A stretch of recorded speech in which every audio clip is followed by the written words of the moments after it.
Hello friends, இன்றைக்கி நம்ம குதிரைவாலி அரிசி சேமியா வச்சுட்டு ஒரு கிச்சடி எப்படி பண்ணுறதுன்னு தான் பார்க்க போகிறோம்.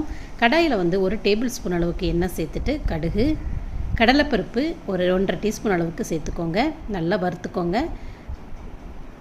தேவையான அளவு பச்சை மிளகா, இஞ்சி, பெரிய வெங்காயம் பொடியாக கட் பண்ண ஒரு பெரிய வெங்காயம் எடுத்திருக்கேன். அதையும் அது கூட சேர்த்து நல்லா வதக்கி விட்டுருங்க.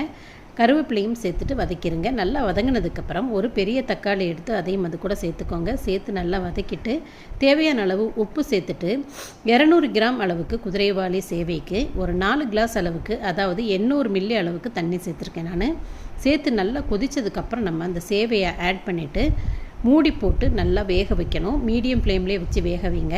இது கூட வெஜிடபிள்ஸ் வேணும்னாலும் வெஜிடபிள்ஸ் ஆட் பண்ணிக்கலாம். இந்த மாதிரி எல்லா வகையான சேவைகளும் எங்கள்கிட்ட, அதாவது மில்லட்ஸு, அதாவது சிறுதானிய சேவைகள் எல்லாமே எங்கள்கிட்ட அவைலபிளாக இருக்குது. வேணுங்கிறவங்க என்னுடைய வாட்ஸ்அப் நம்பருக்கு வாட்ஸ்அப் பண்ணிக்கோங்க. தேங்க்யூ.